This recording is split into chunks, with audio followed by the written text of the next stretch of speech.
Good afternoon, everyone. Welcome to the first full day of DEF CON. This is the fifth annual fail panel.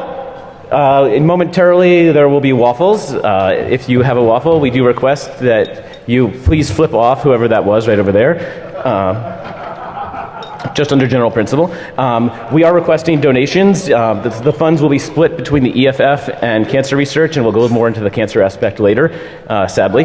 That's a whole other set of fail that's not actually funny, sadly. I'm David Mortman. We have my illustrious panelists and our assistants on stage to make a hopeful afternoon of fun and merriment. And the way this pretty much goes is we make fun of industry, we make fun of each other, we make fun of you. It's all for a good time. Are you about to say something, Rich? No. No, my personal fail right there. Okay. So I'm going to start off with the least funny part, and then we'll get to the really funny stuff. And that is that so at Fail Panel 2, I made a big deal about the fact that there's way too much sexism in this industry, and sadly that's not funny. And this year there's been a tremendous amount of stupid sexism going on in this industry. I'm not going to name names for the most part because really. That will be, but I'm going to make two exceptions because they're so recent. One is the lovely folks at RSA decided that really it was necessary to bring scantily clad booth babes to Black Hat. And frankly, I just have to take a quick survey. Who decides how to purchase their software? Do they base it on features, functionality, or the size of breasts? Breasts! Fuck you. Man breast. A good D cup will get me to buy anything. We will get to that. So the other special one, which I just have to thank Imperva for throwing this out at the last minute, was they decided they were going to post a top 10 list of pickup lines for Black Hat. And it's embarrassing on many levels, including the fact that they're not even remotely funny. Or good, or accurate. It was best summed up by a friend who called this a top 10 ways to never get laid at Black Hat. I actually thought that Imperva had gotten owned, and this was like a baggy pants thing. I thought it was hilarious. Oh, they did get owned. Sadly, it was by their own employee, thus proving that you do need to worry about the insider. So, If only they had DLP. Ooh. What's the D in DLP for? So, wait, first of all, are there children present? Are there any children? Are there people who act like children Are there people under the age of 18? Mentally or physically, so I think you have one mentally up there. Yeah, McKay. Dave's looking for a date. No, I'm just trying to make sure I don't have to cuddle with Rich later in the Las Vegas jail. You never cuddle. He never calls. I just wanted to be held. So we decided, Jack Daniel had the brilliant idea, and we decided to support him in this. That the way we really have to do this right. If we're gonna really be out here as an industry saying fuck you to women, we need to launch a new company. Misogyny Networks. Hold on a second. Because if you're gonna do it, you should be honest. Our ports are always. Because our ports are always in promiscuous mode. Hey. I don't know. They didn't give me one. We gave you the Kong. He was last man standing. He's the interface that gets plumbed. We didn't have any children's sizes. How about gnome sizes? Yeah, baby. I got black cards for all of you. Actually, there was a computer motive for that. It kept us pants on this. We have no pants. I don't need one. All I know is that Larry's wearing long sleeves, so... Where does the shirt end and where does the sleeve start? We wonder about that often with you, Larry. So who's next, by the way? Who is volunteering to follow up this illustrious move? Larry. Larry. Yeah, Larry's next. That cable guy. Obviously, you've never seen him naked. No. Okay. Either way. Yes, I keep forgetting about that. There's a... Yeah. Forget about that. All right, please bear with me for 1 second here. I need power badly.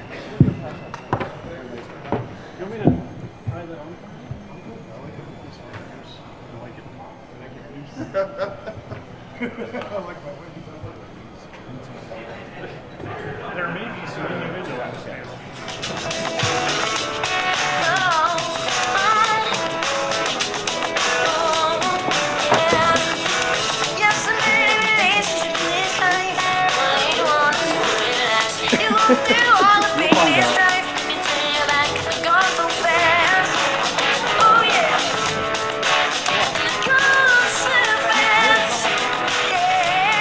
Is this called foreshadowing?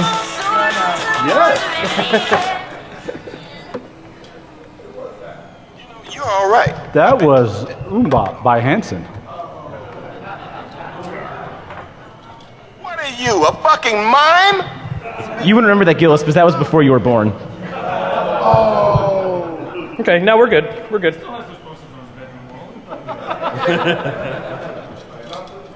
There we go. Ooh, beer. Necessity for the presentation. All right. So welcome to fail panel 5. Put that there, don't spill it on my laptop. Okay, and ooh, the sound of waffles. Okay. All right, so V for Vendetta. All right, my name is Larry Pesci. I'm a senior security consultant with NWN Corporation. Spent a long time in healthcare. Did a lot of penetration testing, all that type of stuff nowadays. Authored a couple books with Singris and the co-host of Polycom Security Weekly. You don't care about that crap because, well, we're not here to talk about me. I was wearing earlier my Cancer Sucks t-shirt. Okay, Cancer Sucks, thank you very much. Not funny, but don't worry, we're gonna not harsh your buzz. This year we lost a very close family friend to pancreatic cancer. And as you well know, we've lost a couple of other folks this year, most notably recently Sally Ride and Steve Jobs, whether you love them, hate them, whichever. But pancreatic cancer is a really big deal, and it's very underfunded from government for research. So go over to pancan.org and offer your support if that's what you're into. And no more downers. Let's go have some fun. All right, so I've spent the last 2 years, quote, in the trenches doing penetration testing, vulnerability assessments, physical assessments, all sorts of good stuff, definitely related to my interests. So I thought about, what am I going to do for the fail panel? I haven't done any research. Where did I find the fail? Okay, so I remember this quote from Marcus Random, and you notice the little brackets around the quote. And basically the quote is summarized as an industry, security industry, we have everything we need to secure our systems, but we're just too damn lazy to do it. Okay, from Marcus Random. And well, the first fail is I can't find the goddamn quote anywhere. Have you heard of Google? Yes, and I don't even really know what the quote is, so that's why it's summarized in brackets. But Marcus Random has this thought that, yeah, we have everything we need in the industry to secure our systems, we're just too damn lazy to do it. And I thought, well, all right, yeah. So I go do pen testing and all this type of stuff, and, well, spend 2 years, and in 2 years, there's one customer that I haven't been able to break into. Okay, that's interesting. All right, so I'm going to challenge Marcus to a duel. Okay, do we really have all we need, or are we just really too lazy to do it? I'd argue maybe a little bit otherwise. And I'm going to show you some examples of some of the things that I've seen over the last couple of years that really make me question why. Okay, so fail number 2, challenging Marcus Random. Okay, yeah, maybe not such a good idea. Okay, Ultra Super Happy Fun Ball does not meet expectations. Hopefully this panel will.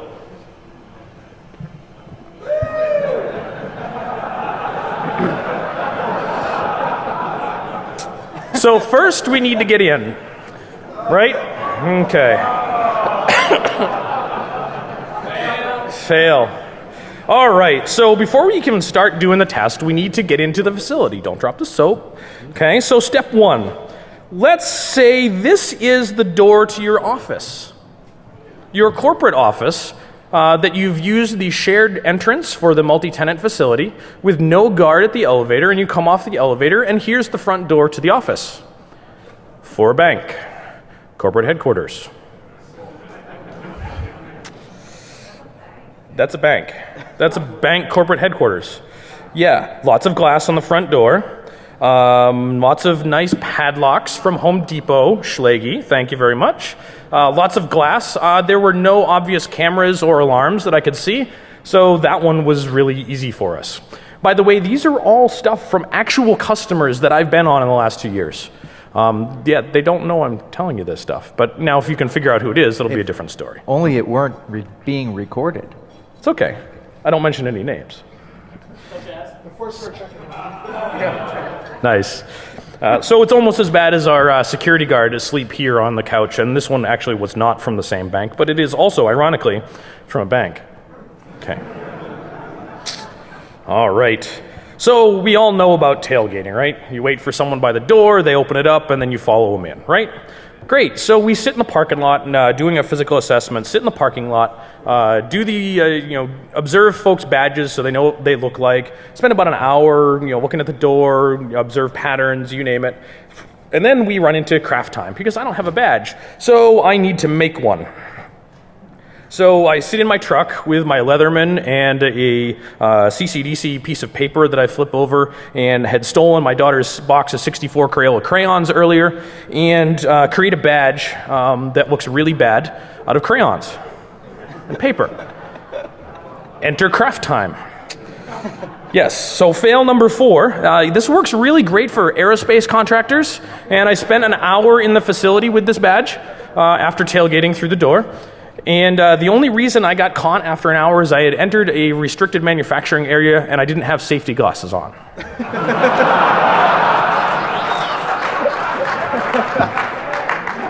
So it turns out it even gets a little bit better because the first time I tried to tailgate someone in, I got denied. And I turned around and went back to my truck and waited another 20 minutes for someone else to come in. The first time I got denied, I was almost 3 hours from home. So it was a road trip for me for the day. And the first person I tried to tailgate recognized me. Turns out, just down the street from our house, less than a 2-minute drive, there's this little Greasy Spoon family-owned restaurant where we go to breakfast every Sunday. And, well, it's like 4 tables, and, well, I have a unique appearance, and our daughter practically runs the place. She goes behind the counter and takes orders, and she's 4, so everybody recognizes her. And I show up, and who do I freaking try to tailgate into this office? Some woman that also goes to Little Greasy Spoon 3 hours away every Sunday for breakfast. What luck. I know that story's bullshit. They recognize you because you were wearing assless chaps, right? Well, yeah, of course. All right. So also with this same aerospace contractor manufacturing, we had a 130% success rate on a social engineering attack that we did. Yes, 130%. I don't know if you can do math or not. I can. Right. So yeah, you send them an email, okay? Send them an email with a link to a website. Say, hey, yeah, we have an audit that we've just performed. We need to increase our password complexity requirements. Standard text email. Here's a link. Go to this website, put in your username and password, and we'll tell you whether you're going to need to change your password to meet the new password complexity requirements. Look, next, 130% success rate, you say? Yes. They tried it more than once. So let's coin a new term now and call it enthusiastically fished. Yes. As Jaded would say, stop clicking shit. Premature officiation? What's that? Premature officiation? No, there was nothing premature about it. So in any case, the website that they go to is really bad. We steal their logo off of their website, and the HTML formatting is all like Web.5. So about the only thing that's missing is the blink tag. It's really bad. And no matter... The blink tag is coming back in HTML5. I know. Good. I'm excited. So no matter what they put into the form, it says, you're great, no problem, thanks. And then we go use it for all sorts of other stuff. The site looks really bad, and I want to show you what it looked like, but I forgot to get it, and it requires some setup. Fail. So fail. So instead, I'll offer you a consolation prize. So first up is this fine gentleman, Chris John Riley, in Colombia, dancing with a woman. He's apparently a wingman. He looks just like that guy right there. Yeah, right there. So Chris John Riley is playing wingman to distract this very nice woman away from James Arlen, who has apparently decided to dance with what appears to be a very, young woman. All right, so... I mean, James, it's Colombia. I mean... in defense. I think you have bigger boobs than her. I do too. You notice that I still have the shirt on and somebody covered up out of modesty. So here's the thing. They brought in these championship dancers to show us how to do this stuff. And they danced for about an hour on stage, and then they started teaching us.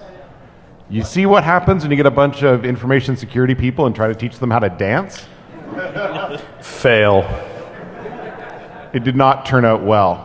I would like to point out, though, as one of the elders in that group and the not grabby type of human being, we ended up having to dance a whole hell of a lot because some of the other speakers that went to Columbia were all hands. Chris. Like this guy? Perhaps. All right. So moving right along. Great. So we're in. We've got access to the facility, right? So what happens from there? So normally when we start looking at assessments, we worry about shared use networking closets. Okay? And well, this is maybe not the shared use that we always see. Usually they're sharing network closets with the phone guys or some storage or power and all that type of stuff. And well, that's one of the things that we call out on some audits because we don't like to see that. However, on this one, we saw something very interesting. This is a shared use network closet that was shared with the pharmacy. And you'll notice on the right-hand side, there's a set of metal shelves, and there's some blue bins on the metal shelves. Yes, atropine. Speaking of atropine, the default toppings on the waffles are going to be chocolate syrup, whipped cream, sprinkles, peanut butter, Reese's Bits. And atropine. And or syrup, and or strawberry, and we don't have any forks. Are you using the... I'm not quite sure why we would need them. You came to the right place for that. All right, so moving right along. Yes, absolutely, drugs in the network closet. Awesome. Normally we worry about other stuff being in there and folks accessing that. No, we were concerned about the network folks accessing the drugs. You also note in the back, there's a dumbwaiter. There's more than one way in this room, one of them without a lock. You have to be really small, however. Needless to say, I couldn't fit. Do you think we could get rich in there? I think we'd probably not. Have you ever seen an atropine overdose? Well, yeah. Well, all right, you have. Not yet. Not yet. The day's young. Don't try the waffles. No, I mean, it's okay. It's okay. All right, so I've always made some jokes about, well, we've got some other ways in, right? Well, you go and put wireless in your environment, and well, wireless is like running Ethernet to the parking lot. Well, what happens when you really run Ethernet to the freaking parking lot? You win, of course. You win, of course. Look, Yes. Here's the problem. We as security experts keep telling people over and over again, don't use wireless, it's insecure. And when somebody comes up with a solution that's not wireless, you pick on them. Yeah. What's up with that? So yes, there's definitely a need for running wire to your parking lot, Ethernet to your parking lot. For example, in this particular example and the other one that I saw, you have radiology and CT trailers. This equipment's really expensive for hospitals to buy, so they rent or lease it. It comes in like a motorhome. And they park this motorhome at a loading dock. And of course, these images that you're taking with this stuff are really large. Each study is somewhere between 1 and 7 gigs, and doing that over wireless is nightmare. So they either use a 1 or 10 gig wired connection to the trailer and power and all that stuff. So you've got to have wired Ethernet to your parking lot. But why do you need to patch them down when they're not in use? Okay. Problem. The first time we did this and found one of these boxes, it wasn't locked. The problem is that box was directly across the street from the police substation. So I'm sitting there trying to break into someone's network surrounded by cop cars. I was, needless to say, a little nervous. Just like your prom night. Just like my prom night, yes. Yes. But Dave, I was trying to break into your place. I was trying to break into your box. Ooh. So speaking of breaking into boxes, note that this Ethernet jack is placed inside of this uber secure, nice, high tensile strength plastic box. Well, we don't want to break our customers' stuff. You know, we probably could have dealt with this with a nice swift kick. Instead, we spent 60 minutes or more trying to pick the damn lock right by the employee entrance at lunchtime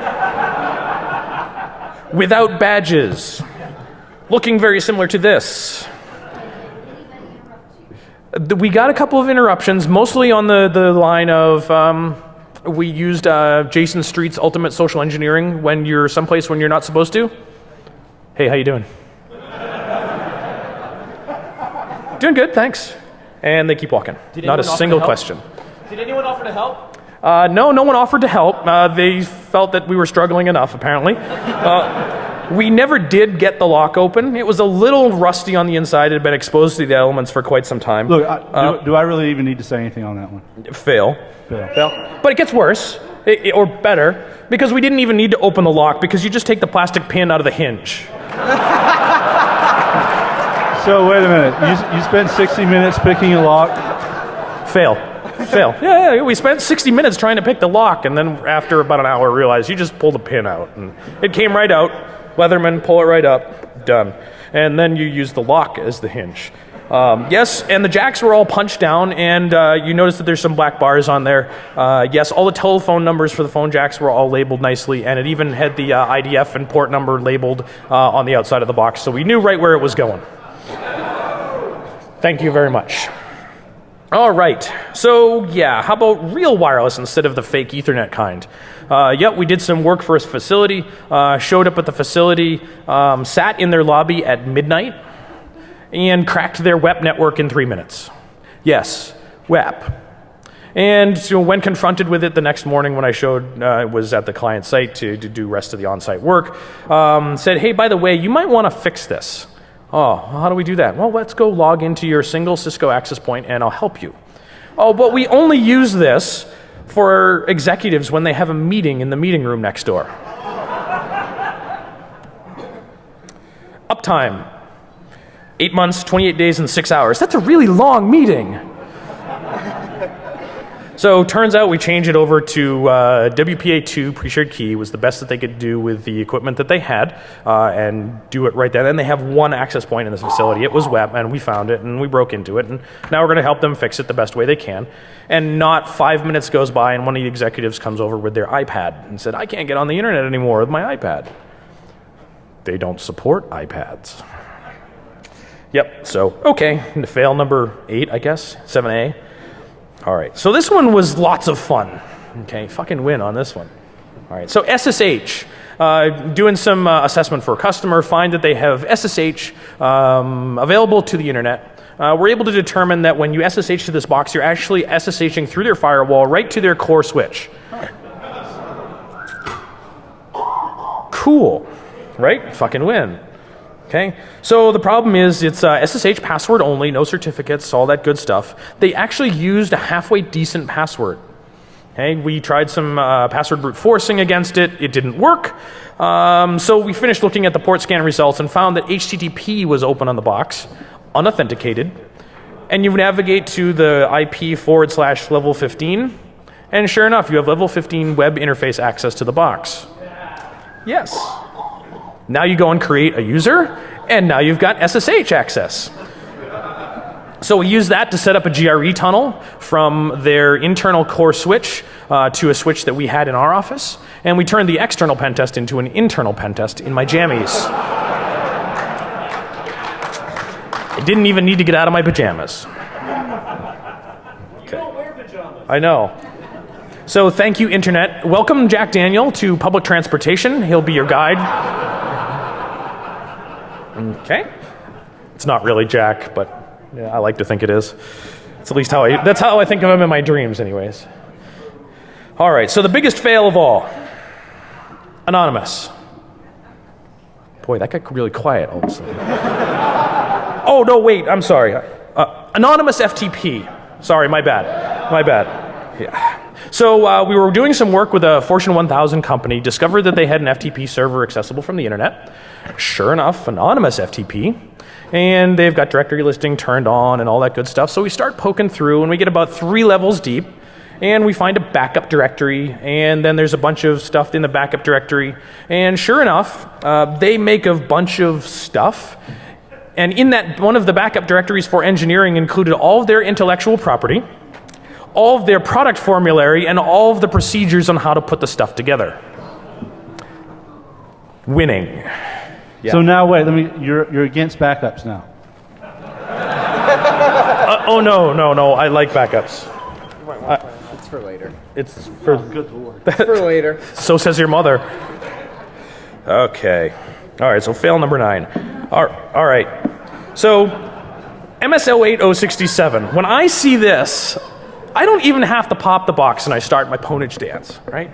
Okay. So how many of you guys have a ponage dance? So when you pop a box, you do a ponage dance? All right, I have a request. Stand up and let's see it. Come on. I think there might be beer or waffles in it for you. Nice. All right. So you've got your ponage dance down, right? If you don't have one, you need to start practicing and find one. Okay? Because it's the only way some of us schlubs get exercise. Okay. Yeah, so we go on an internal assessment, and these folks have got about 475 internal hosts. And this is the result. Number 2, critical from Nessus, is 122 hosts vulnerable to 08-067. So 120 ponage dances later,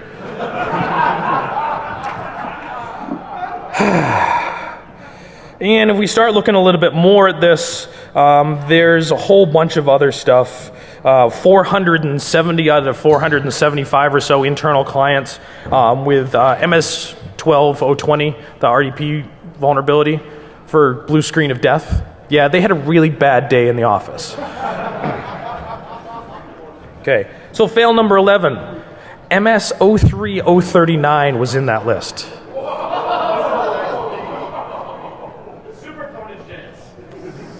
Yes, but I was already tired from already having to do it 120 times. Okay. Of course. But I'm tired after all that dancing. All right, so fail number 11. Yeah, do we really have all the patches we need? Yeah, maybe not so much. All right, so after seeing all of this crap, and this is just some of the few examples that we've seen over the last couple of years, I'm thoroughly convinced that this is what happens in most IT shops. Okay, and this is sort of an audio video one, so bear with me a second here.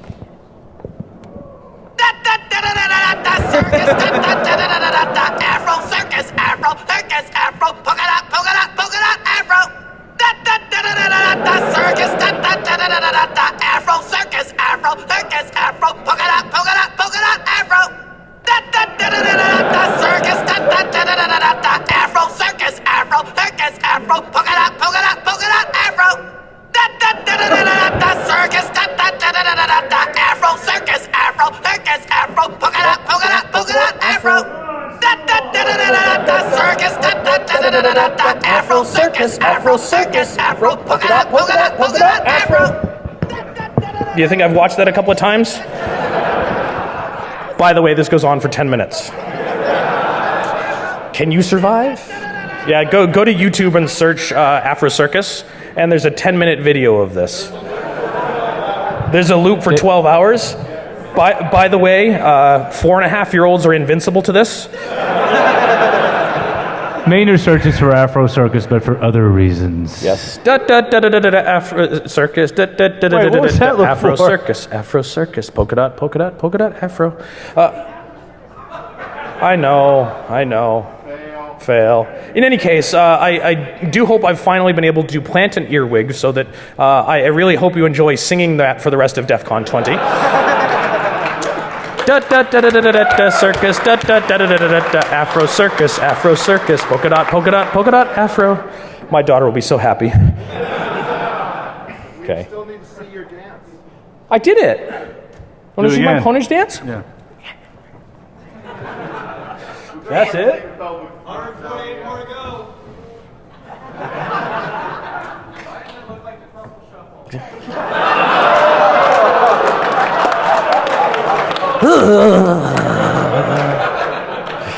And because one from the audience. very similar to the Trouble Shuffle. So yes, thank you very much. Hey, you in the bushes, if you have questions, comments, loads of fun. Enjoy some waffles and some beer, and I will turn it over to the rest of the panel to have some fun. And thank you very much.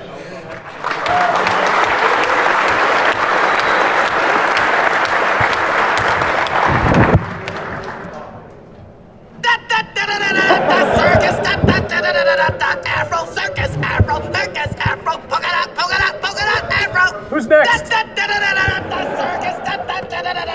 Afro circus.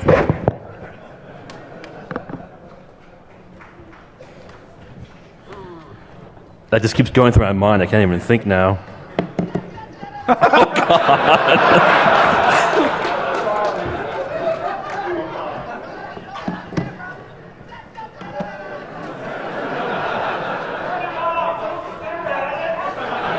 It's hypnotizing. The zebra doesn't have a penis. Kill it with fire! Where's the penis? YouTube. Where the penis at? You hear that a lot, don't you?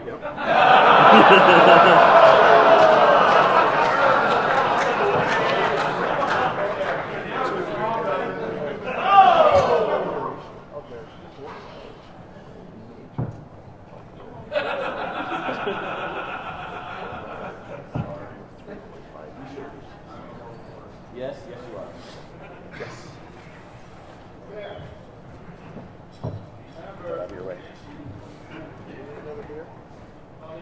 Yes. Good Lord, back fat. Remember, EFF Ross gets shots. I mean, I've got nothing to complain about, but it's just unexpected.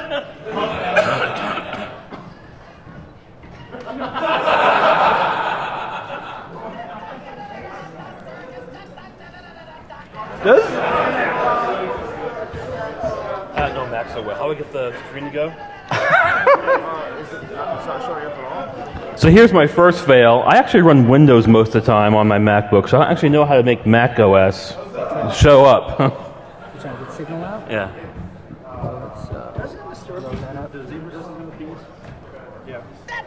So, as we're trying to raise money, I want you to think about one thing. How much would you pay to not get a lap dance from the girls of misogyny networks? I accidentally all the money.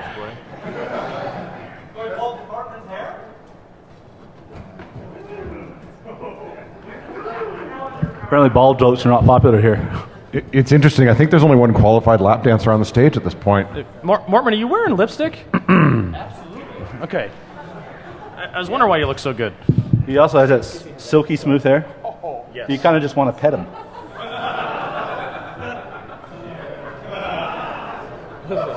Something goes. If you squint, he looks like he has an A cup. Not like James over here with the C's.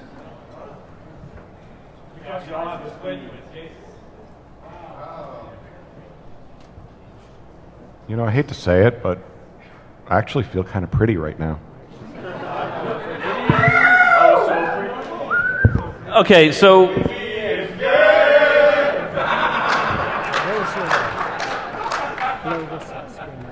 There you go. It rubs the waffles on the skin.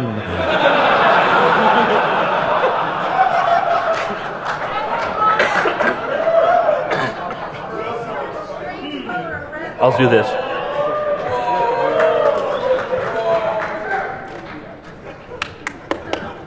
Rob Graham, everybody. He got his slide deck up.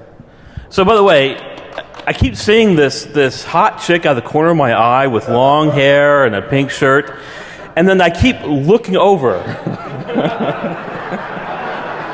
And it's Jack. There's something wrong with peripheral vision. So my talk is about security terminology. We work in an industry where we think about security. And we use phrases like, well, I need to secure the system, or I need, like the random quote is, we have the stuff to secure our systems. But we really don't. There's no such thing as perfect security. Even if you do everything the best, Random also has this other quote about the only perfectly secure computer is one where you cut the wires, and he shows these nice little scissors. And even then, it's probably not secure enough. You need to turn it off. You need to bury it. And even then, it's probably not secure enough, and so you need to, destroy it. So I think we're coming about this from the wrong way. And the way we should be talking about security is not use that word. We should use the word fail. So that's what my talk is about, is thinking about this from the other point of view, of fail.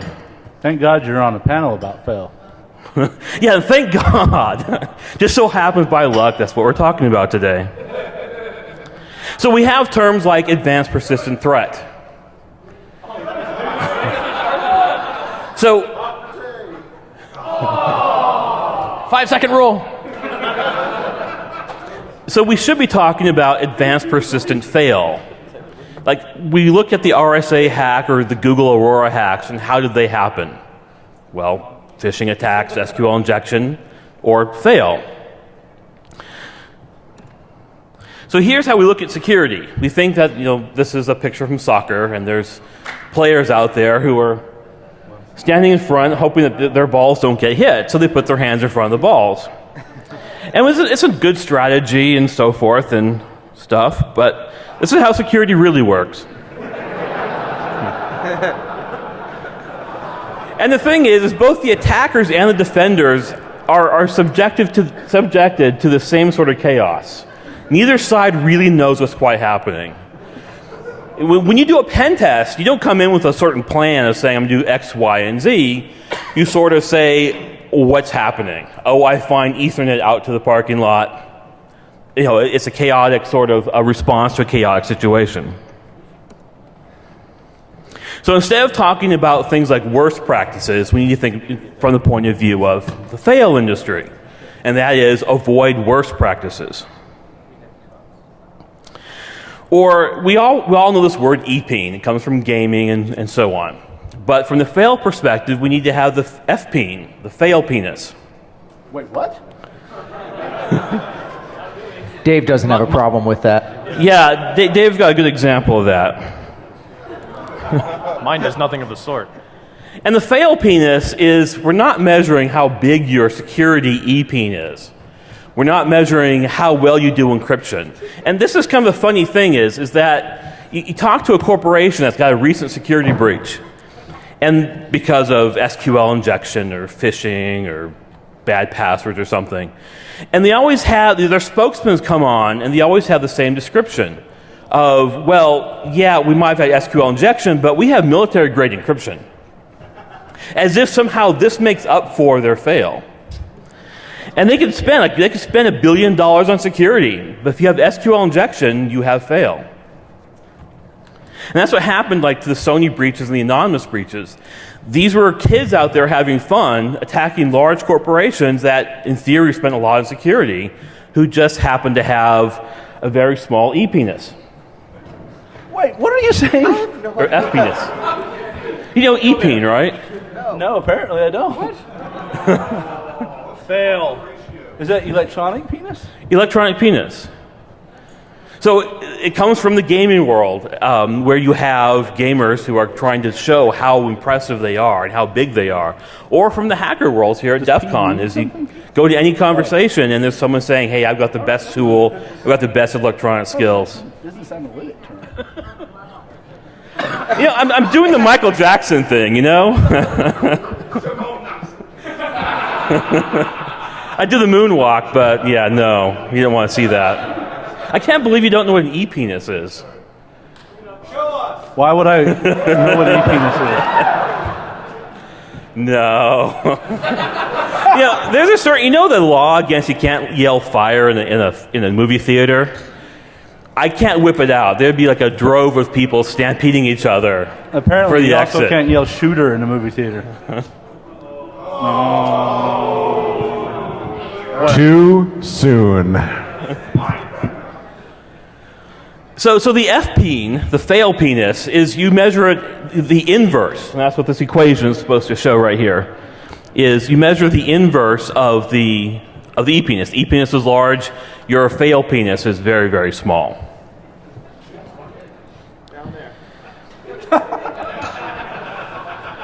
So when a large corporation gets hacked, the next time a military contractor gets hacked, or the next time...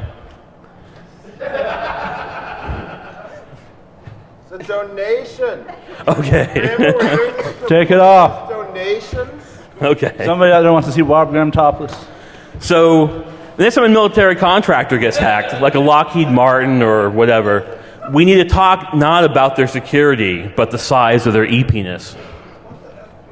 Or the other F-penis, sorry. So many penises, you can't keep them straight. So what you're saying, we really want to have a really small F-peen.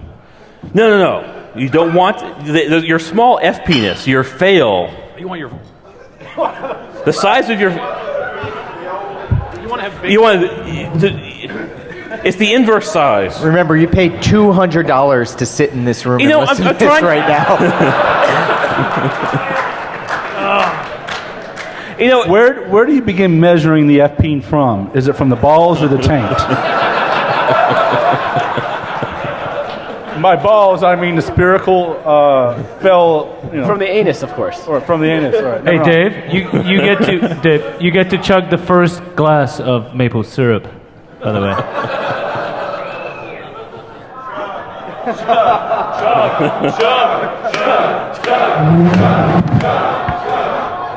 Are you sure this is maple syrup? This isn't some cream of a La Hoff or something, right?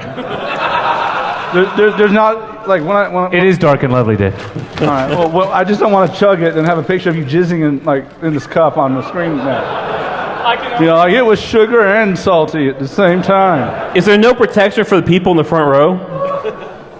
You just care about the computers, not them.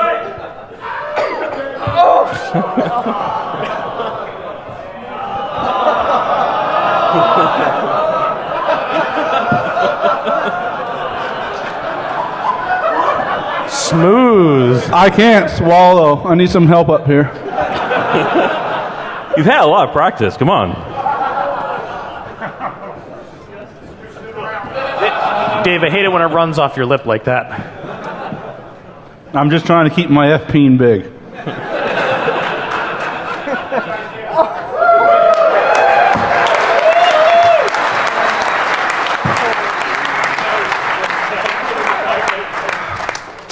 Chew it, come on. All I gotta say is if Hop did jizz in that, he probably should see a doctor.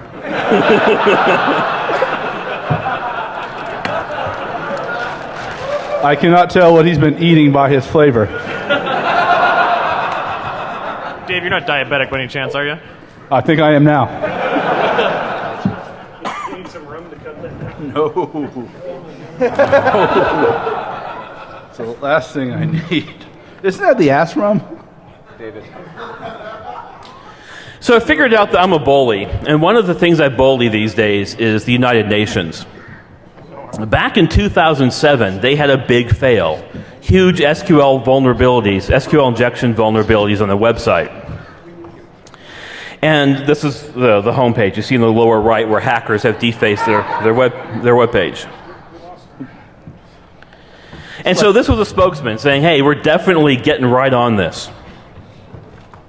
So I noticed a few days later that the SQL injection vulnerability hadn't been fixed. This was back in 2007, so I wrote a little blog post on it. It's a good example of SQL injection vulnerabilities if you want to help people understand the whole like Bobby table sort of thing from XKCD. This is a good example. I'm gonna have to stop you there for a second. It's literally like there's a giant ball of like rubber in my stomach now. Anything you hurl, you have to lick back up again. This looked funny in Super Troopers, but take it from me. Unhinging your jaw is never funny.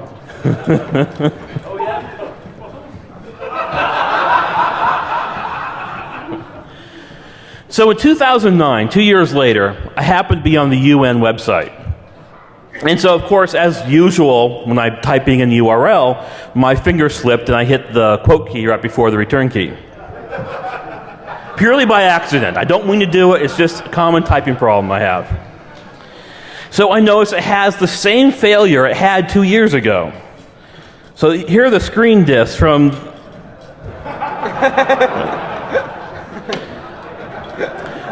So they were getting right on it, but at sort of UN speed, I think. At the speed of peace. But thank God it wasn't apartheid, because then it'd still be broken. And the funny thing about this was... I trust them to run the internet. Oh. So the funny thing about this was, it was 2 years to the day since my previous blog post. It just sort of just happened that way. I didn't actually plan that. But in 2010, I did plan about it. I said, okay, it's August. I need to go take a look at the UN again and see if they fixed the problem. And indeed they had. That URL, it no longer worked. My injection no longer worked. But they had a little print. Wait, does this mean your FPeen was big or small? I can't keep it straight. Well, I'm trying to laugh and say it's small. It's the inverse. That was the whole idea. The 1 over is your inverse of... Math jokes at DEF CON, really? Yeah, they don't work. So that's a fail. So in 2010, they had fixed that URL, that SQL injection. But they had a print icon. So I hit print on that URL and then added accidentally again, not on purpose, the quote character, and then got an SQL injection. So they'd fixed the one problem I'd blogged about, but they hadn't fixed really pretty much anything. So how long have you enjoyed being a cyber terrorist? Doesn't enjoy it at all. Enjoy it all. It's just work, work, work. So in 2011, I didn't get around to checking it out. But some hackers did for me. They ran, I don't know, Burp Suite or something against the site, and they came up with a whole list of SQL injection problems. So as it stands today, after 5 years, the UN have not fixed pretty much anything. They're still vulnerable to SQL injection.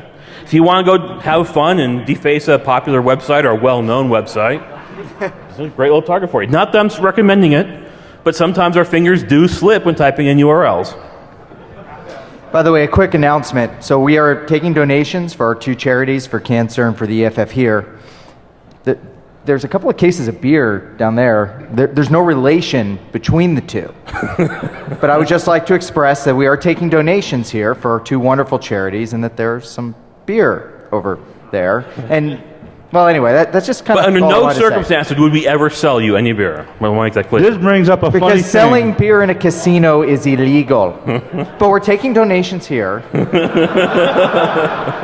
There's a couple cases of beer down somewhere in the room. Poorly And protected. whatever. Yeah, so. This brings up an interesting thing I found about Rich's family, actually. I was on genealogy.com for some reason looking up Rich Mogul. It turns out his grandfather was a bootlegger. I don't know if you saw that on there, but I actually have Jewish mafia connections. For real. You got to remember, though, peeps, Canada saved you from prohibition. You're welcome.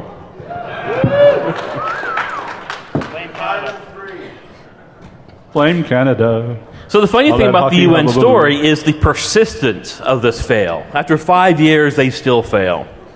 And that's why we need to use terms like APT or APF, is because SQL injection, how long has that been the #1 attack on the internet? How long has phishing been #2 on the internet? These things are extraordinarily persistent. So last year, around March, there was another interesting fail. And this was the #2 registrar on the internet, the #2 certificate authority. And they had a fun little fail where they had bogus certificates were issued in their name. And this is the certificate. Of course, none of us can read it because we don't read base 64, but that's the certificate.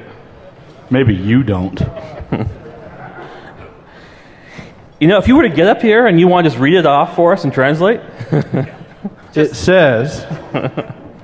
Oh, wait. So here's the quote from the CEO of Komodo, which, by the way, in RSA conference earlier this year, he won the award for the Entrepreneur of the Year for 2011 when he got hacked.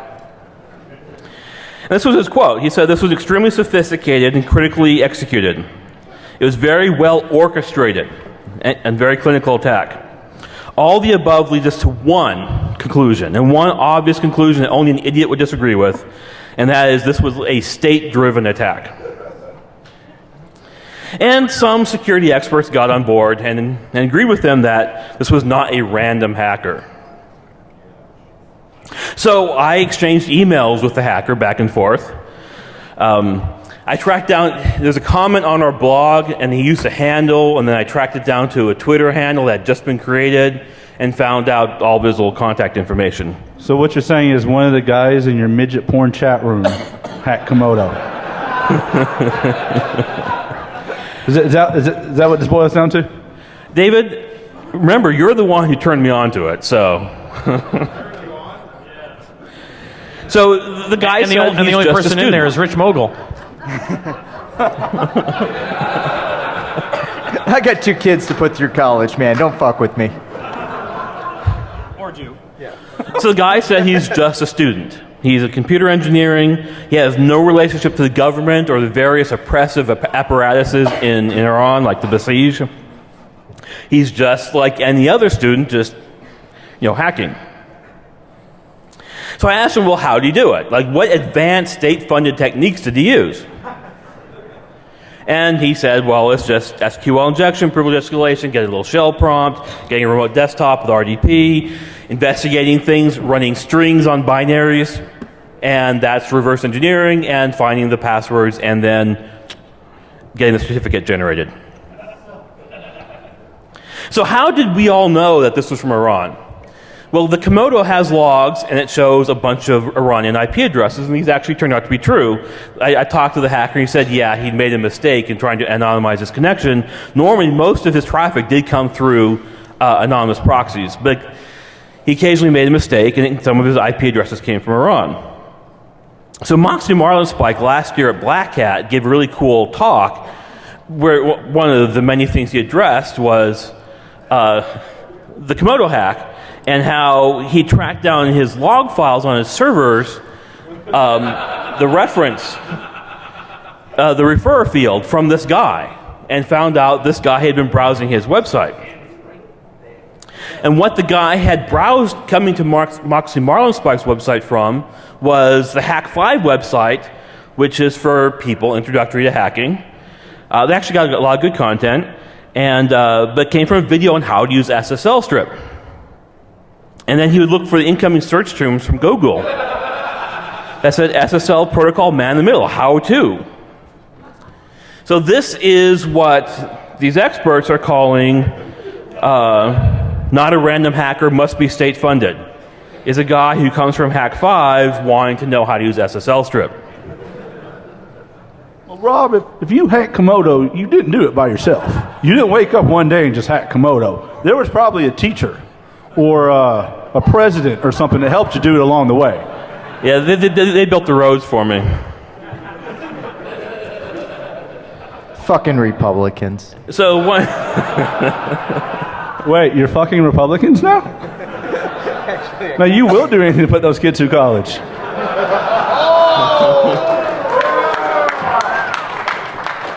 And what a noble cause that is, too.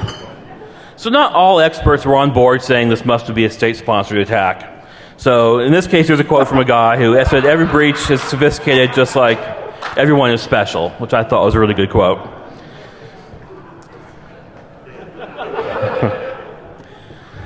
So what these people imagine is, I don't know, something like this. You've got soldiers in a room with computers executing cyber attacks and cyber warfare, aiming their cyber warfare at the enemy and launching them. And you have these intercontinental ballistic viruses that then hit them and blow them up.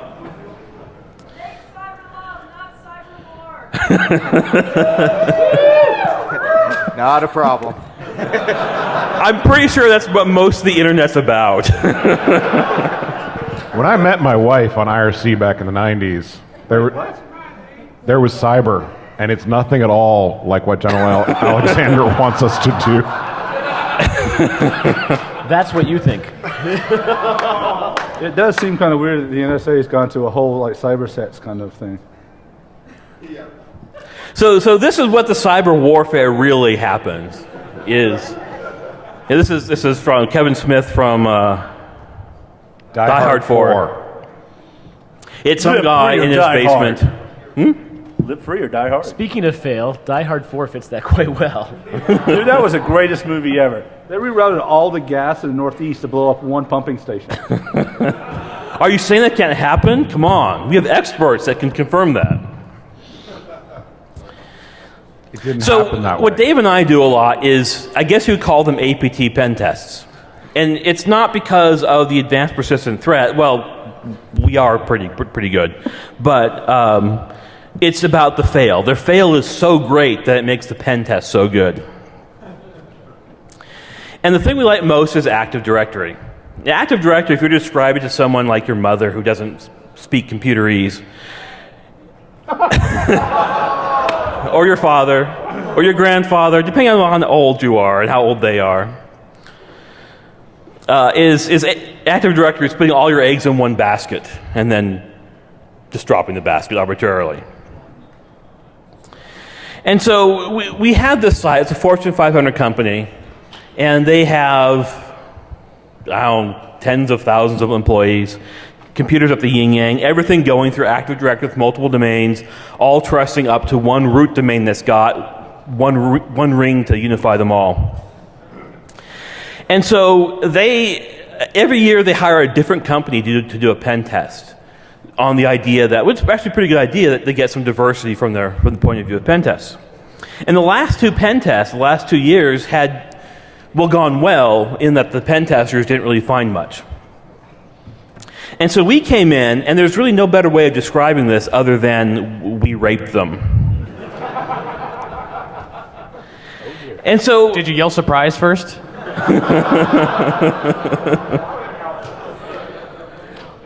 And so, when you think of SQL injection, you think normally of like going against their main server, their main website. Now, we just used Maltego and found a lot of subsidiary websites that were only casually related to their main website.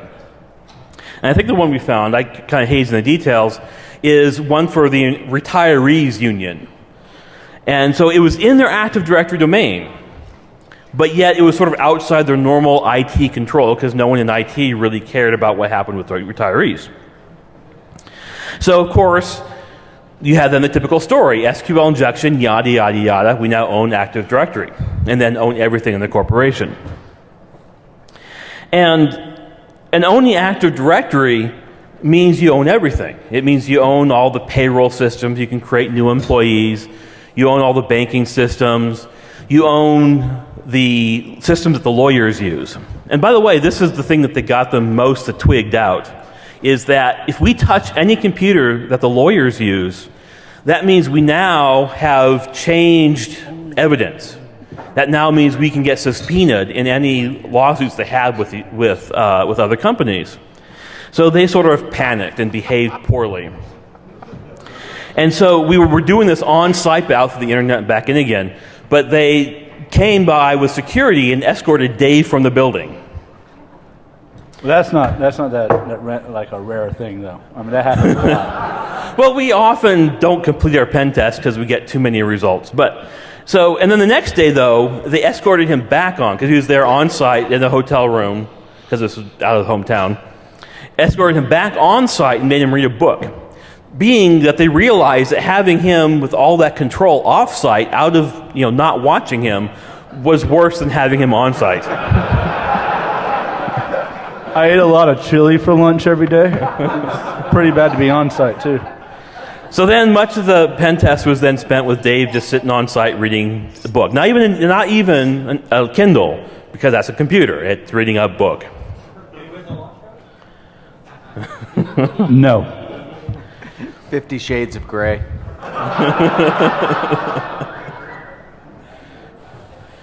So that was one way. So they said, okay, well, let's not do any more SQL injection. We know it's a problem. Let's just continue with the pen test with doing other techniques. So we went and we took a Flash game. Oh. And there's all sorts of great examples. So you grab any Flash game and change the art. And so you change the art, like here's this Punch the Monkey is a common, well-known game.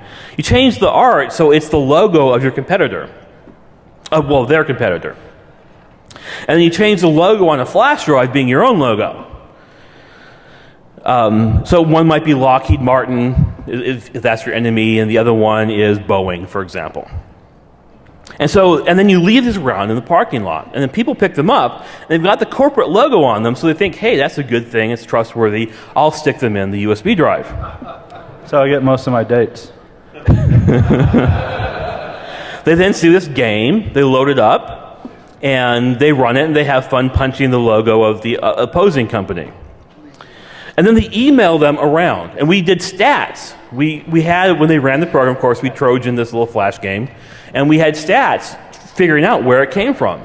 And it would be employees, wasn't the USB drives being the most common source, it was employees emailing it to each other, including to the VPs and the CEO. Who, by the way, approved this test, yet played the game anyway. Yes. Yeah, this was a super secret test. Like only like 5 people in the company knew that we were doing it. And 4 of those 5 people played the game. And then later on went, oh, we didn't realize it was this thing. But it came from an internal email server. I knew I could trust it. So then the yada yada yada own Active Directory, cut our own checks. Why do you yada yada yada over the best part? So another thing they had laptops from Dell with full disk encryption on them, and they had FireWire on them. So of course there's a well-known FireWire DMA exploit, and they've done some other bad things. Every laptop, even the users did not have root of their own laptops. They didn't have administrator access.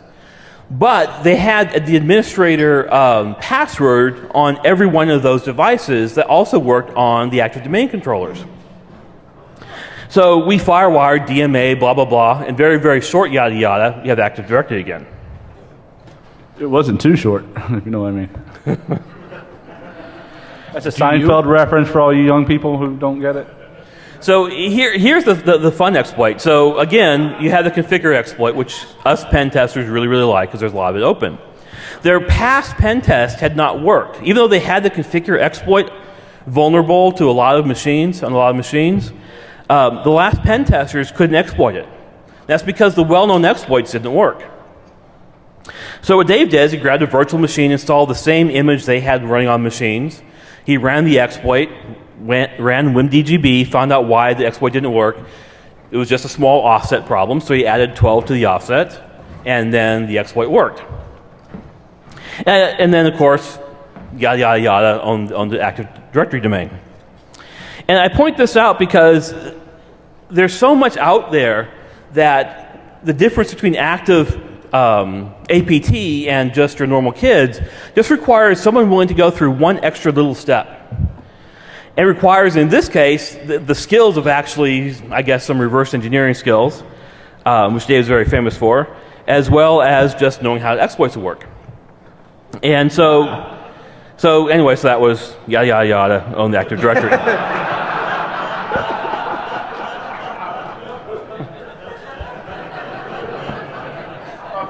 Pay no attention to the man in the skirt. With the pink top. So anyway, that's my talk on fail. And my point again is, if there's no such thing as security, there's really just only fail.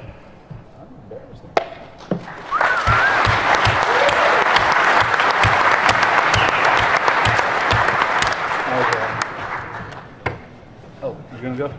Dave, you're going last. You're going last. I'm going There's last. a reason Dave's going last. He has a ridiculously cool, awesome thing to show, and I'm embarrassed to be on the same stage. And he's even going to leave his pants on. Can I borrow somebody's Mac adapter? I left mine in the room. Oh, here you go. Go ahead and plug this in.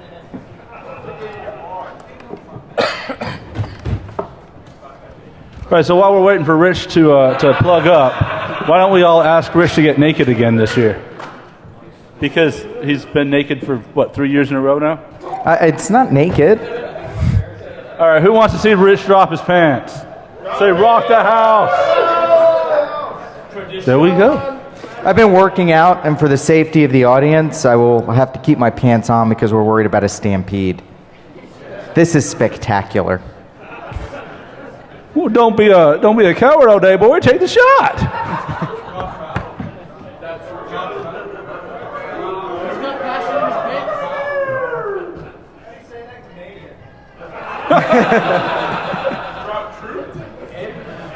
Drop the pants. Come on. Enjoy.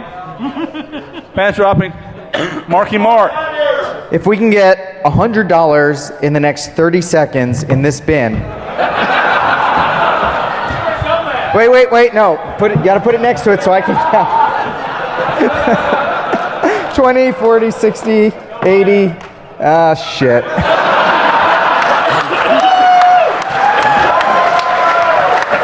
Ladies and gentlemen, I give you Rich Python. For the record, I believe I'm the only individual on the face of the planet who has taken their pants off at both RSA and DEF CON. We would like to thank Rich Mogul for removing his trousers in support of Hacking Cancer Research and the EFF. Is that a banana in your hammock, or are you just happy to see us? Admittedly, you can see more when I wear my cycling shorts on a ride, but whatever. That's literally called sorry. The management consulting post.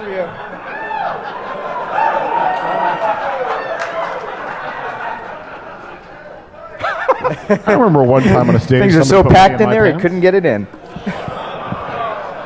Yeah, it was at the fail panel, and it was Larry putting money in my pants. You know what? I think that he knew he was going to take his pants off today, and he wore cool underwear. I may have done that. Wait a minute, you're not wearing cool underwear? Just to be safe.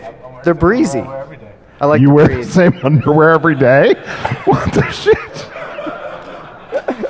Too much information. I swim with them on. That's good enough. All right, so this year I decided to go a little old tech. So before I got involved in information security, my name's Rich Mogul. My background was actually in physical security. So I used to run security at concerts, football games, those sorts of things. When I was like crazy young and absolutely shouldn't have been responsible for or shouldn't have had that level of responsibility. Now they're just bringing money up still. I must have been that good. Yeah. And, I spent a lot of time traveling. And one of the things that really pisses me off is for some reason I cannot bring this item on an airplane. Who's got one of these things? The little utility keys, you put it on your keychain, you bring it on. A friend of mine who's actually in the military was bitching about this because she, carries guns a lot and in war zones and everything else, and was in uniform. And she wasn't one of those cases where she had her M4 with her. She was just in uniform walking through and couldn't carry this little thing on a domestic flight. And so it got me thinking, well, if they're going after these things, what can we do about it? So fairly soon after these new rules were implemented, I found a way around that. Now, has anybody ever taken your bag and opened it up and it's all metal in the back? So all I did was tape it onto the metal, and that was fine. And I went through security and never had a problem with it until it fell off. Right, Rich, in theory, right? I mean, you're not trying to circumvent TSA security or anything. It's only illegal if you get caught.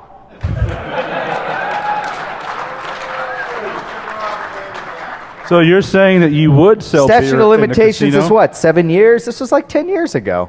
So are you saying that you would sell beer in a casino as long as you don't get caught? I'm not selling beer in a casino. There's beer in a casino and a thing. Yeah, I'm stripping in a casino for money. There's a difference. Anyway, apparently the tape wore off and it fell down into the bag and they pulled it off, and that was the end of that, and I bought more, and then they caught the next one on my keychain after a few trips, and that was the end of that. And then I was on a trip, and let me grab my props. What about your props, Rich? So here's my multi-tool. It's got, all sorts of blades and stuff on it, and I'd accidentally left it in my bag. I went through security at 4 different airports before I realized this thing had just been sitting in my bag. And I thought about it, so I took it out, and then I went to the security guy at the airport, and I said, hey, I just want you to know, I've been through here about 4 or 5 times in the past month, and my multi-tool was, with knife blades on it, was in my bag by accident. I totally didn't mean to do it, but, maybe you want to do a little training or something else. And he goes, well, what was it? And I go, multi-tool, one of those Gerber things. And he goes, oh, those are really hard. And, okay, that instilled me with a lot of confidence. Well, he's accurate. It has a It is hard. hardness of.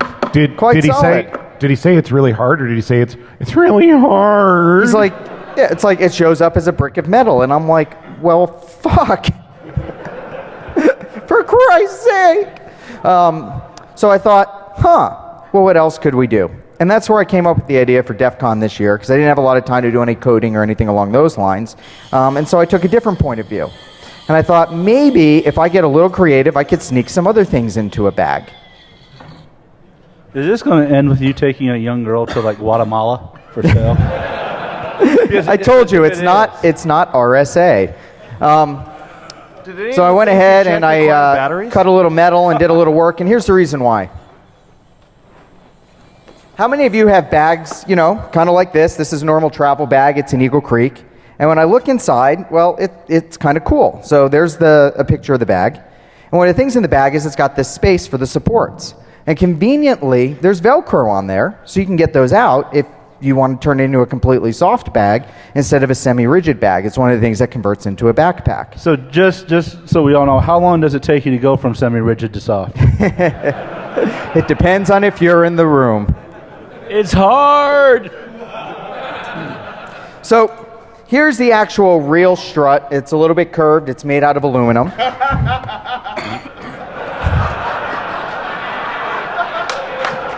Insert Bill Clinton joke here.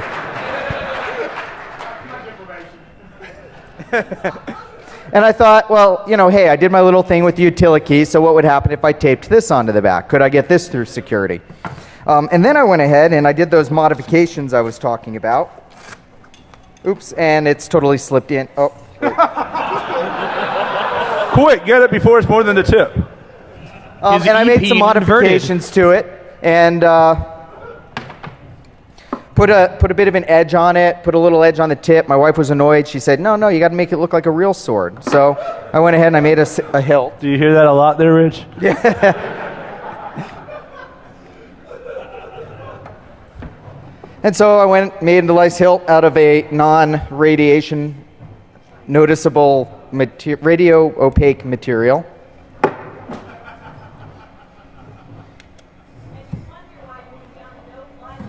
Going to be? And now I have a fucking sword in my bag. I like how it's size appropriate for you, too. I think I need to donate for Dave's comment, because that was really funny.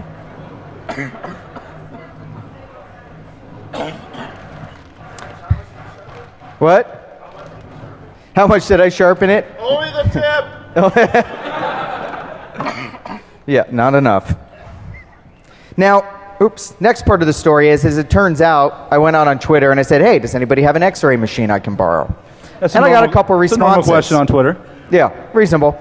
But it also turns out that a friend of mine is captain of a sheriff's department in a state not to be identified and has access to actually one of the high-quality machines because he's in charge of the jail as part of his duties. So I went ahead and I said, hey, what sorts of modifications can I do and get it through airport security x-rays? Because I got all my shit through back then, but that was like 10 years ago.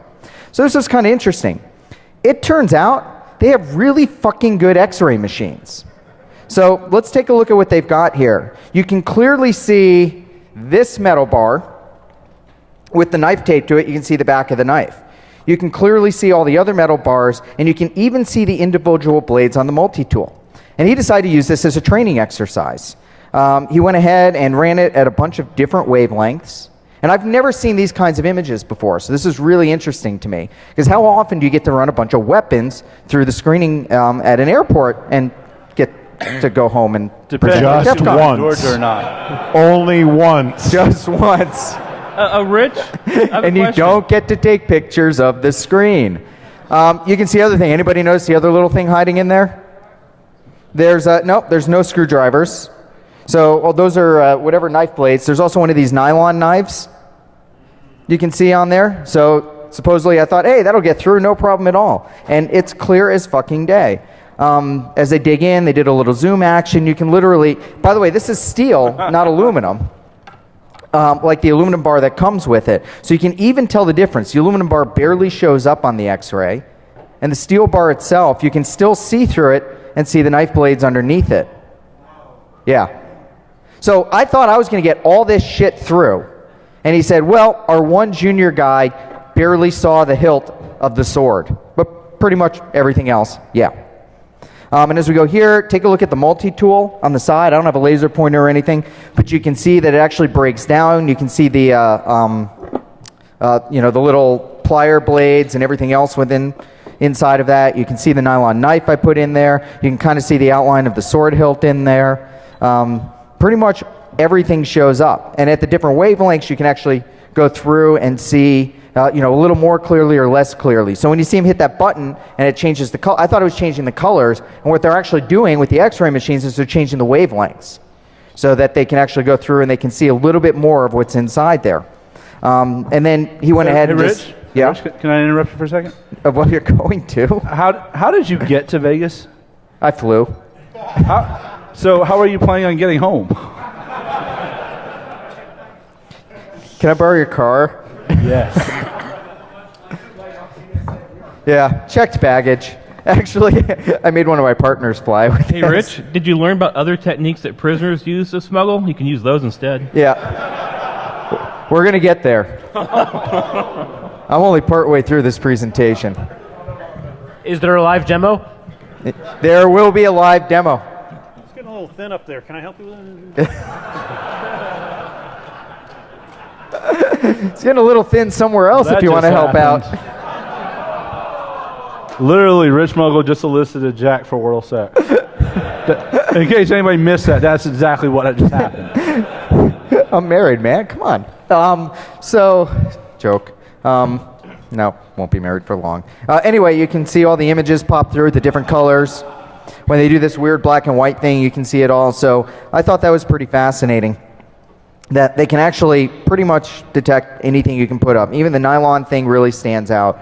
Now, the fail part of this is if I did look on eBay, and you can buy one of these things for about $20,000. Usually it's a used one from a courthouse or a hospital. So if you want to go ahead and buy your own machine and see how you can stack things to go ahead and get it through airport security, you could do that. And I'm pretty sure if you spent more than 10 minutes working on your project, you'd probably be able to come up with those sorts of things. But on the other hand, I got to give him credit. That stuff's not too bad. Now, the part of this is I have a fucking sword, and we're at DEF CON, and we're on stage. So I thought it might make a nice demonstration to show how sharp this thing is. Because the one thing is these struts, if I had sharpened the aluminum edge versus putting my own steel bars in, they wouldn't detect that. If you actually go ahead and look at the images, it's not like you can tell what the edge is on this thing. You just know that there is metal in the bag. So. Are we in the Gallagher show now? Does anybody know who Gallagher is? I think the plastic is to keep the blood off the podium. We have a sword, we have plastic, we have a grapefruit. Who's got cash? Anyone? Come on! This is your chance to demonstrate your ninja skills on stage at DEF CON. Martin will sit next to it. Fruit Ninja. Fruit Ninja! We're not talking about Dave. Hey, Rich, why don't you just get naked again? That seemed to be a crowd pleaser. No one? Come on up. It's all yours. Woo! Wait, is he coming for the sword or for you being naked? There's a pin. Yeah, someone's like, is that blade going to come flying out and spear me in the eye? There's a pin. There's always a splash zone at the fail panel. We got a $50 donation. That is going above and beyond. What's your name? What? Dexter? No, seriously, a fucking Dexter, plastic and a sword?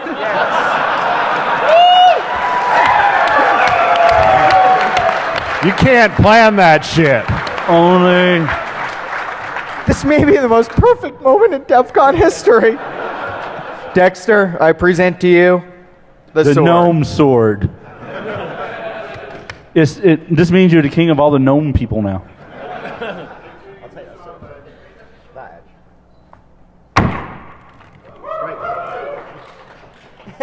Shit, it worked. Yeah, go for it.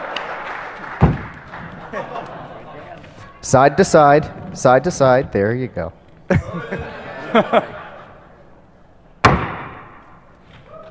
don't want grapefruit slice. Grapefruit. Thank you. Anybody want to buy this and take it home? Because I don't. I don't know why. Hey, Rich, General Alexander, how you doing? Hey, do you think you can hide that in your anal cavity? We're getting to that. Presentation ain't over yet. Don't jump the gun, man. So, I was looking up things and I thought... always premature. I saw this article one day that the TSA took away Play-Doh. What does Play-Doh potentially look like on X-ray machines? Semen. Does not look like the staff of a submarine, Dave. So, I did a little bit of research. We're not allowed to bring more than 3 ounces of fluid or gels on board an aircraft. A little looking around, browsing the web, which might mean they're going to be knocking on my door for terms like explosives, airplane quantity, revealed that, what the hell, it's common. Aren't you glad that you don't have anyone looking at your browser history? Yeah. Shit, did you hack me again? I think it was around 4 ounces of plastic explosives put on the right part of an airplane would go ahead and do that. So, we have the full body scanners that are supposed to prevent our ability to get those on there. So, this is Larry Pesci, and...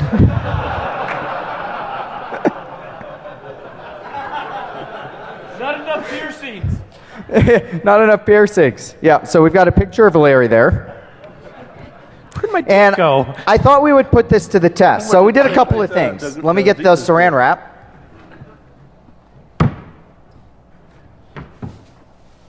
Oh, good Lord. Everybody, he's getting a saran wrap. And we have Play-Doh. Who's got an ass? This is for science, people.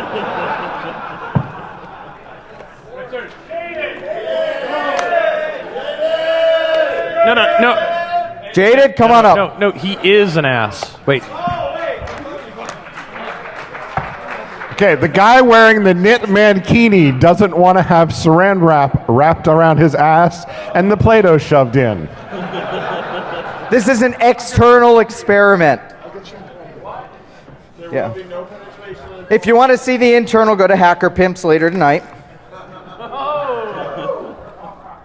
Hey, Rich? Yeah? Don't click shit.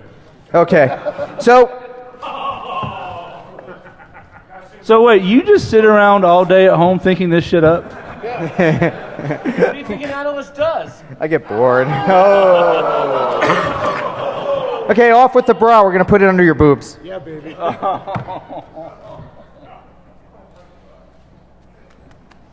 We don't want to get hair in it? All right. How many ounces do we think this is? 12. Okay. So Rich, you say you don't want hair in it as if you've had some good experience with this, with the hair in it. Small E penis or big one? I can't get. I think we're going to have to go for the ass. The chest isn't working. You have no idea how often you hear that in horror movies. I'm good. Or my nightmares. All right. I think this one's not going to work. Nobody's willing to donate their ass to science. Why don't you put it on your ass, Rich? You're all creationists. Are you making a phallic symbol out of... That's not an ass, that's Yep. a small planet. I have no shame if you're still trying to. Lord. All right, what's up? Do I need to drop trout? Do it behind the podium. All right. Do we have some sort of... Do we have some sort of counter for the number of people who dropped trow in the fail panel? We're going to need more saran wrap. Gillis, I love you and all, but I'm not going to sleep tonight, I don't think. Oh. I'm realizing it's not Let's going hope to he stick. didn't have the chili burger for lunch. If you'd like to take it to the bathroom, though, hey, there you go. Give it a shot. All right. Mr. Mogul just sent a young man off to the bathroom. If you rolled that up the right with way, Play-Doh. He's on the run, and I'm not going.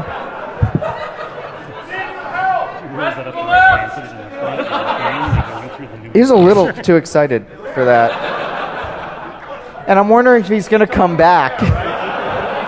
All right, who's got a stopwatch? Wait, do you really want the Play-Doh back, Rich? Apparently, you can roll it up the right way, stick it down the front, and look manly. What fun would that be? So, like Mythbusters, I thought, what else could I do to take it over the top?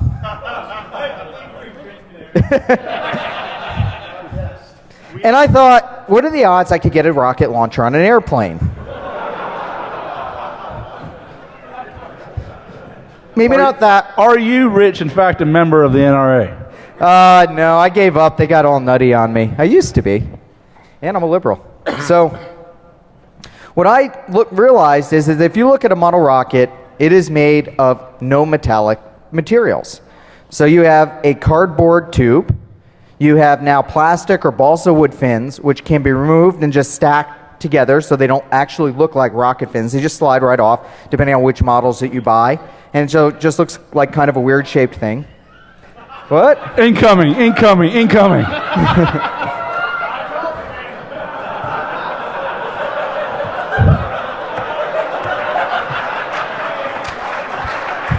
What do we got? Come on up. How much did you get in there? I mean, on there. I got 2 baggies worth. 2 baggies? Shit!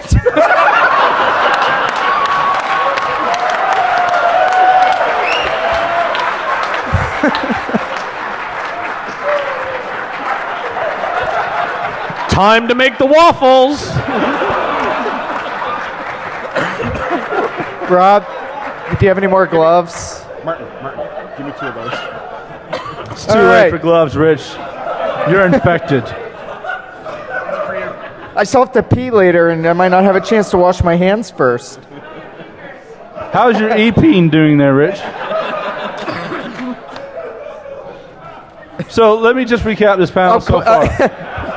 We've had a bunch of overweight people in strappy T-shirts. We had a guy talk for 20 minutes about penises. we found out it's not good to run Ethernet out to the parking lot. And we had a gnome with a sword pick up some ass Play-Doh. And these people all paid $200 cash at the door to see it. All right, so I call that the aristocrats. Yeah. So no metallic parts. The propellants and everything else are the sorts of things that you could. I didn't have enough time to go into all the details, but you could very likely get through. And model rockets, if you pack them with gunpowder, Rich, do things like explode. I'd like you to go home without an anal exam that you didn't intend.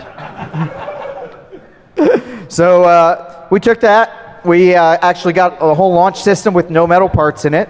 We went ahead and we put a gunpowder payload in there and decided to go ahead and launch it out of our bag. I live in Arizona, so that's not only legal but encouraged, especially if you point it south. And here's the one where it blows up. So the problem is we launched into the sun, but you get to see a little bit there. The rocket exploded. It completely obliterated all the pieces. Now this, look guys, this isn't exactly realistic, but I like to blow shit up and thought it would be fun. And there's another last view of the rocket launching, and you can kind of see the puff up at the top where the payload goes. Tell us more about your payload there. When I mentioned that I was doing some project with explosives, Nikita, who runs, is the only one of the only 2 paid staff members of DEF CON and runs all the speaker stuff, said, seriously, no fucking pyrotechnics on stage. At DEF CON, I already told one speaker no.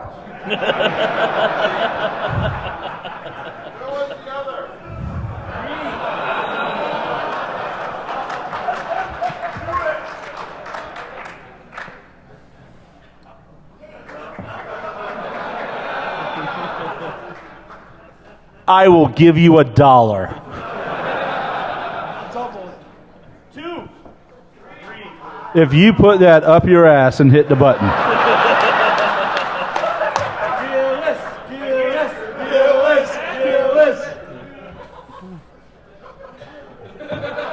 Do you, Rich Mogul, have hemorrhoids right now? What the fuck is he doing now? Fireworks and Was he doing all the right stuff? Okay, you got to put the safety pin in. 3, 2, 1. Are you really doing this?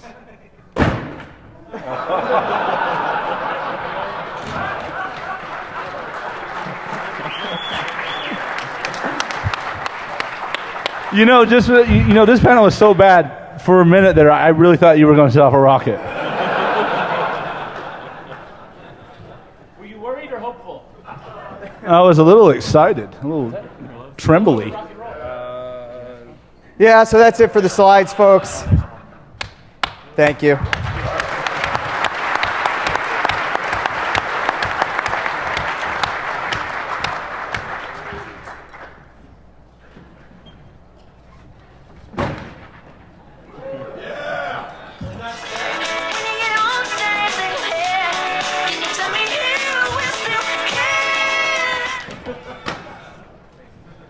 It's coming, Rich. So, I don't know who's next, but I have to wash my hands. Rich, it doesn't matter how hard you scrub, the feeling won't come off. Would you mind using the gloves to close your laptop and remove it? Because you touched it. Yes. I don't know whose that is.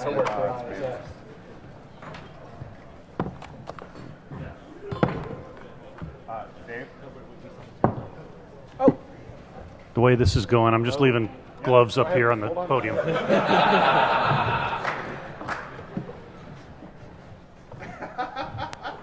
Well then. I would like to point out just for one moment that as much as my compatriots up here on stage take this Misogyny Network stuff seriously, I am the only one wearing a skirt. And a thong.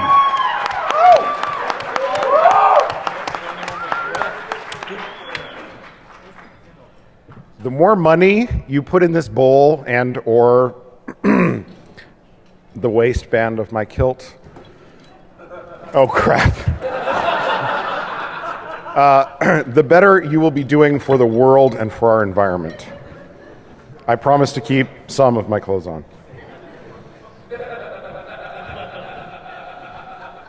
There's not room. You know what? That's something in my favor, I think. All right. Whoa, we can feed HD to the monitors here? Cool. I did not plan for that. Thank God.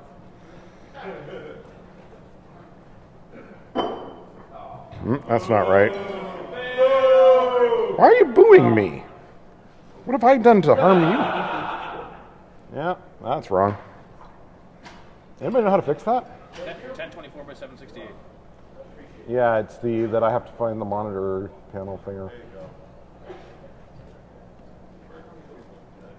Was anybody else going to chug syrup, or was that just me? Yep, it's dead now. The rest of us are smart enough to say no. I didn't realize it was an option.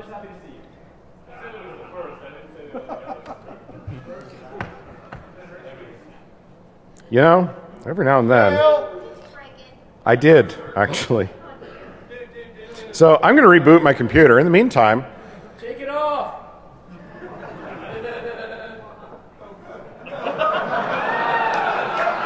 My eyes are burning. you guys should know better than to suggest things. I might actually do them.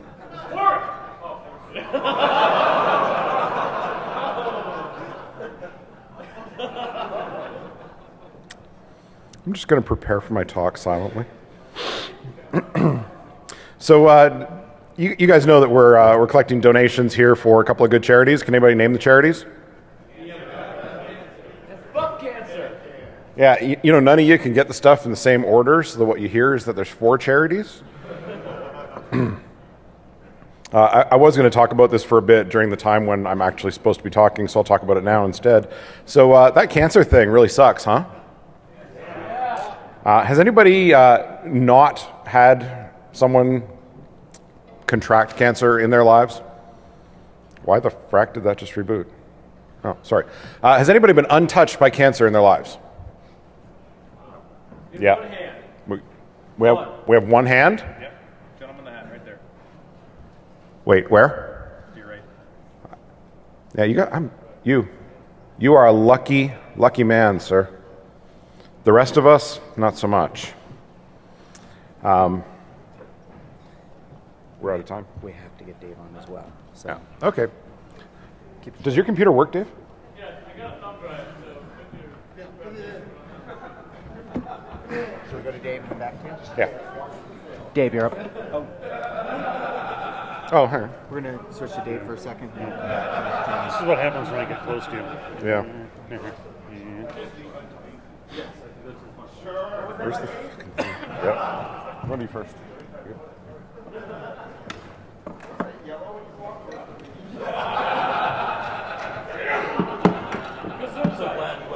So I love following the cancer speech. Everything I say now just seems douchey.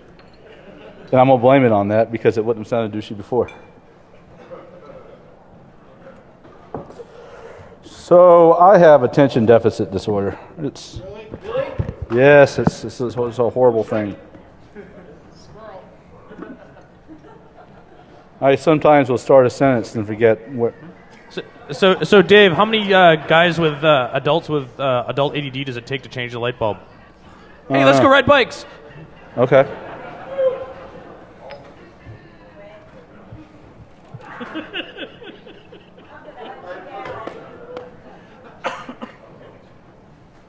Dave, what'd you do?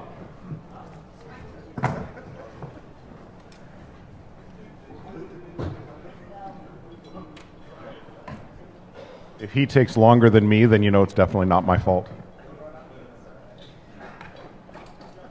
All right. So the point is, I have attention deficit disorder and I drink a lot. So I'm a perfect wife or a husband for somebody. Apparently, I can be a wife too.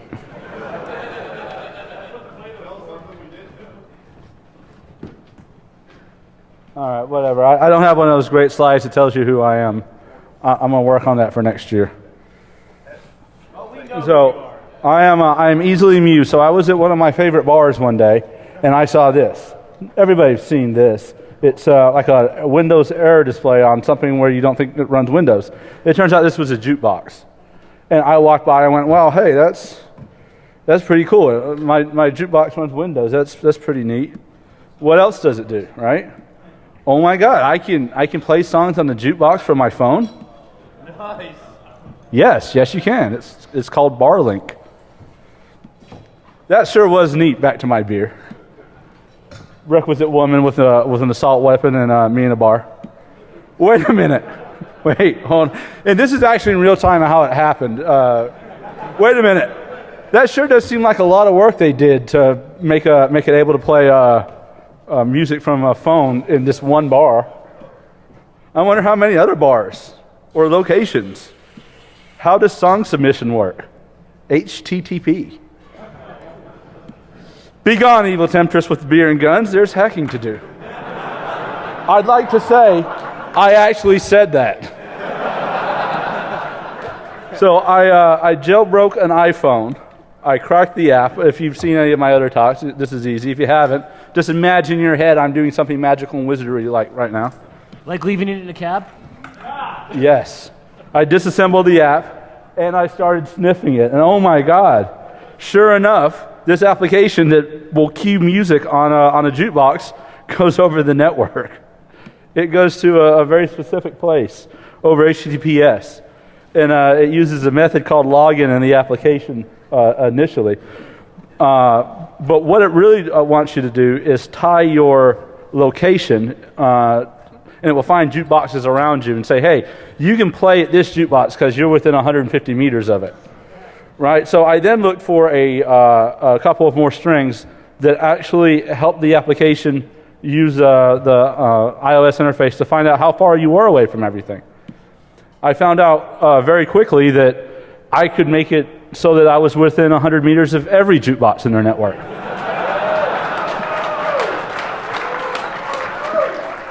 So I have an iPod right here. Well, that was step 3. Step 1, I was going to collect underpants. Step 2, hack all the jukeboxes. That's what was left out of South Park. So this is actually a screenshot earlier of this iPod up in my room. You can see I'm here in Vegas, right? But the application it thinks I'm in Atlanta. I could, but why would you do that when you can play at Umbop places? We got step 2 covered for you. Is there a New Assurance underwear for men. You may have seen the commercial. I you? I have seen the commercial. Put them on. All right, Please. Let me Money. let me call Money? let me call somebody real quick. So we're going to basically, yes. So this application basically lets you play music on any of their jukeboxes. It authenticates you, and then when you request that a song be played, you have to specify a location ID. There's nothing stopping you once you've authenticated from just submitting the song ID and every location ID. So I thought it would be really funny to make Hanson popular again. So what I'm doing right now is actually playing Hanson on every jukebox in their network.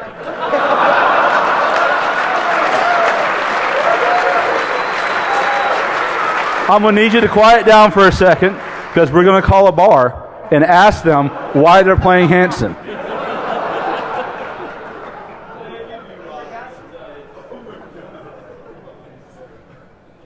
This is why we wanted Dave to go last, is because we all suck.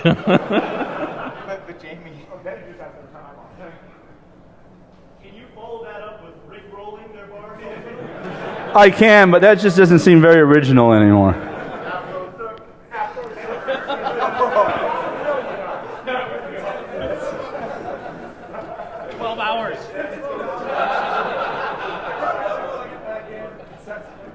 All right, hold on one second. Hold on, quiet down.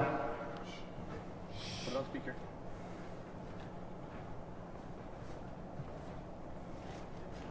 You're on AT&T, aren't you?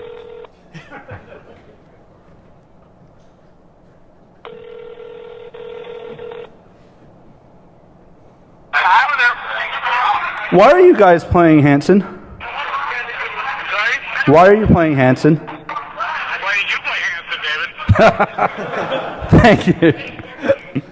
So I do this quite frequently. I have a cron job scheduled. I have a cron job scheduled to pick a day of the week, pick an hour of the day and a minute, and randomly play Hanson. I then found out that the statistics that they're using those jukeboxes actually affect things. Like people look at it and see what's popular now. So my goal for next year is to have Hanson as the #1 selling artist in the United States again. I'm done. Fuck you all.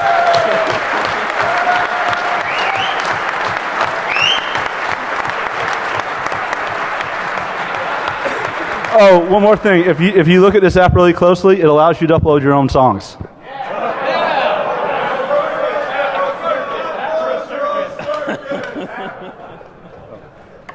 Dave, where can we get a copy of this application?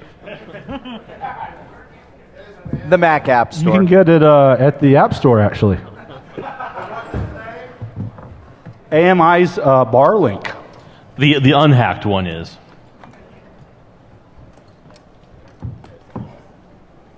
I made it turn blue. You're pregnant.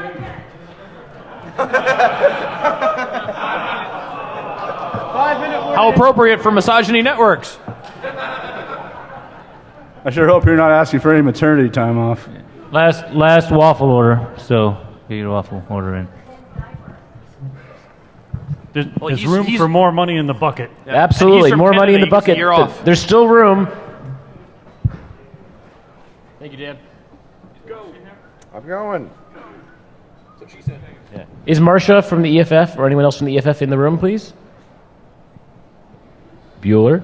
I'm from the EFF. Bullpucky.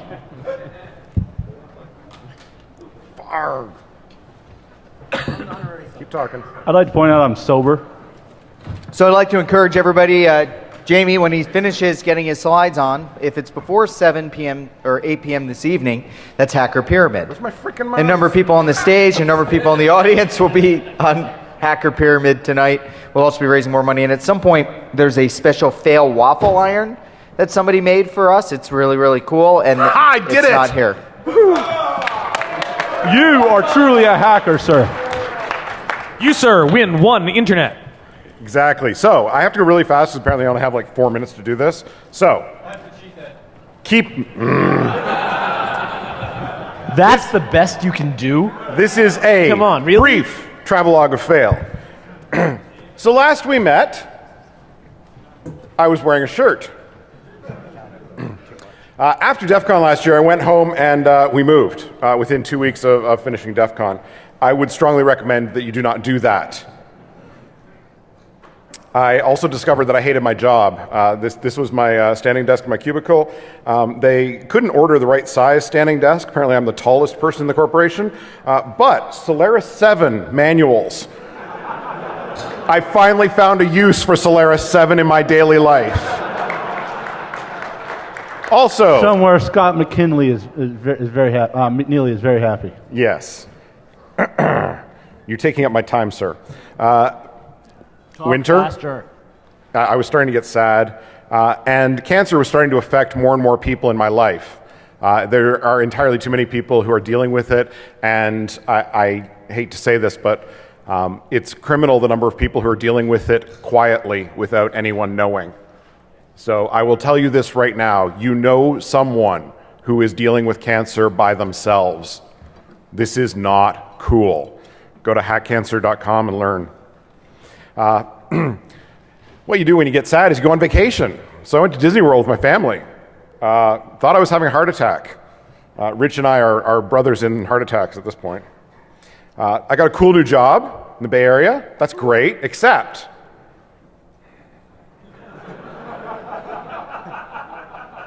but there's this thing called the North American Free Trade Agreement that's supposed to allow labor mobility for professionals. So I applied, and I got a work permit. I was happy. But First time for everything. it expires. So you have to reapply. And I was denied.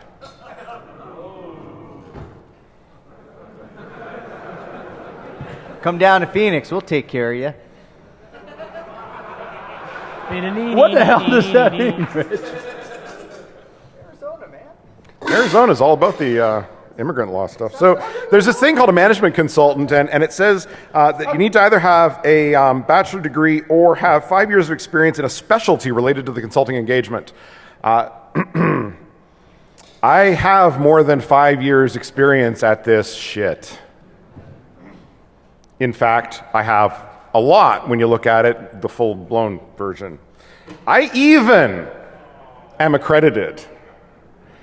I can't believe you admitted that. And certifiable. But your government, those of you who are American in the audience, says that I need to be a computer systems analyst if I want to do what I do for a living because I use computers and I'm an analyst. Their suggestion was that I go to a community college and get a 2-year diploma. But wait. Haven't you seen what happens there? All kinds of wacky adventures. Like DEF CON. Right. Except that would still only qualify me as a computer systems analyst. Because that's what Homeland Security has decided. It's interesting, though, they can't seem to get their story straight, whether they want people who know their stuff or not. Because they're going to build a major cyber army in the next 2 years. And I'm married to an American. I mean, how harmless can I be? I only live in Canada for one reason. Marijuana? And frankly, my home office is equivalent to a cubicle. Whether I'm working in my home office in Canada or I'm working in a cubicle in Santa Clara, I get paid the same amount of money. There's a lot of cyber generals, cyber senators, and cyber congressmen who, yes, there is the one cyber warrior, I forgot. There seems to be a lot of this sort of cyber infection. And again, remember, I met my wife on IRC, and yes. I've only got 3 slides left. I wish that I was a cyber warrior. Many people dress up like this on the weekend and be cyber warriors. I just want to be a helpful soul and work on this stuff. So I'm going to keep trying, and we'll see you next year. We'll learn what happened. If you want to follow this amazing story, join us on Twitter, where you'll see me yell about crap. And I did it.